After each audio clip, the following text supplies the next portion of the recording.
Tanpa setahu siapapun, ternyata petugas polisi Juno mengikuti mobil-mobil yang membawa para pemain Squid Game ke pelabuhan. Ia menyaksikan semua mobil ini masuk ke dalam sebuah kapal feri. Alih-alih meminta bantuan dari polisi lainnya, dia mengirim pesan pada bosnya kalau hari itu dia akan telat. Lalu dia masuk ke dalam salah satu mobil. Kemudian dia memasuki permainan Squid Game ini dengan menyamar sebagai salah satu penjaga. Dia mencekik penjaga yang asli, lalu membuang tubuhnya ke laut dan mencuri seragamnya. Ada banyak sekali staf yang bekerja pada Squid Game ini.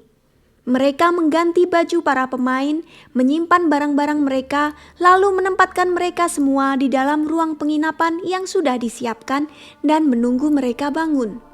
Beberapa pemain ternyata bisa menyelundupkan barang dari luar.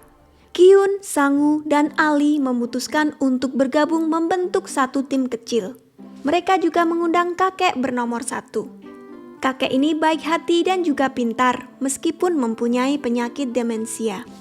Para pemain mulai membentuk tim sendiri-sendiri. Gadis nomor 67 tampaknya belum punya tim. Dia hanya memihak diri sendiri. Ketika pemain 212 membuat keributan karena ingin pergi ke kamar kecil, dia pun menggunakan kesempatan itu untuk ikut. Ternyata 212 menyembunyikan rokok di dalam kemaluannya. Dia pun asyik menikmati asap rokok, sementara gadis pencopet tadi naik ke ventilasi atap untuk memata-matai keadaan di sekelilingnya. Di bawah, pemain 212 mengulur waktu untuknya. Gangster 101 juga membentuk timnya sendiri. Bisa ditebak mereka semua adalah orang-orang yang mirip dengannya.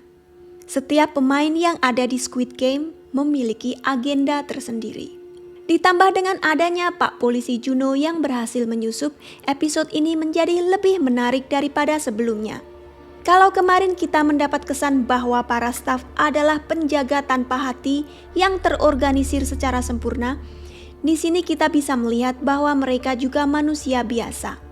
Mungkin di dalam hati mereka pun sama takutnya seperti para pemain. Dari lubang ventilasi, gadis bernomor 67 memata-matai staf yang sedang melelehkan sesuatu di dalam panci besar. Baunya seperti gula. Kemudian para pemain dibawa masuk ke ruang permainan berikutnya. Ruangan ini besar sekali seperti taman bermain anak-anak raksasa. Sang-woo membujuk gadis nomor 67 agar berbagi info dengannya tentang apa yang sudah dilihatnya ketika dia naik ke ventilasi. Sang-woo adalah orang yang sangat cerdik.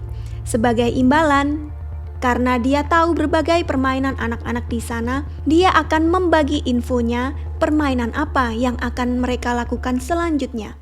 Ternyata di sana ada 4 simbol: lingkaran, segitiga, bintang, dan payung yang menghiasi dinding. Para pemain diminta untuk berdiri di depan salah satu simbol yang mereka pilih. Sang-woo tampaknya sudah bisa menebak permainan apa yang kali ini harus mereka mainkan. Ini berdasarkan info dari 67. Tapi dia menyuruh semua anggota timnya untuk menyebar di antara semua simbol untuk berjaga-jaga. Dari sini kelihatan kalau Sang-woo agak egois. Dia memilih bentuk segitiga, Ali memilih lingkaran, Kyun memilih payung, dan kakek nomor 1 memilih bintang. Sang-woo sempat bertanya pada Gyun, benarkah dia mau ambil payung? Gyun bilang iya. Lalu permainan pun dimulai. Masing-masing pemain mendapatkan sepotong permen dan sebuah jarum. Permen ini terbuat dari gula yang dilelehkan. Di tengah-tengahnya tercetak bentuk seperti simbol yang dipilih pemain: segitiga, lingkaran, bintang, ataupun payung. Setiap pemain harus memotong bentuk di tengahnya tanpa patah atau retak dalam waktu 10 menit. Sang-woo memilih segitiga karena dia tahu ini adalah bentuk yang paling mudah untuk dipecahkan. Kyun yang memilih bentuk payung harus berpikir keras. Satu staf mengawasi setiap pemain, kalau ada bentuk yang rusak, pemainnya akan langsung ditembak mati. Sang-woo dan gadis 67 keduanya memilih segitiga dan dapat lulus tanpa masalah. Ali juga berhasil. Di lain pihak, Gyun sangat gugup. Tubuhnya berkeringat dan saat keringatnya jatuh, dia mendapat ide untuk mencairkan permen sampai lapisannya tipis dan payungnya bisa lebih mudah terlepas. Sementara itu, pemain 212 mempunyai ide untuk membakar permennya dengan pemantik api. Lalu dia memberikan pemantik itu pada gangster 101. Saat itu semua pemain mencontoh Gi-hun dan mulai menjilati permen mereka dengan panik karena waktunya sudah hampir habis. Dengan 1 detik tersisa, Gi-hun berhasil dan dia pun menangis. Dalam keputusasaan, salah satu pemain payung yang gagal menyerang anggota staf dan menyanderanya. Dia memerintahkan staf itu untuk melepas topengnya. Ternyata dia masih sangat muda. Dia lalu membunuh dirinya sendiri. Kemudian, bos bertopeng hitam yang kita kenal sebagai The Frontman datang untuk mengeksekusi staf yang topengnya telah terbuka. Dia mengingatkan setiap staf yang identitasnya terbongkar akan mengalami nasib yang sama.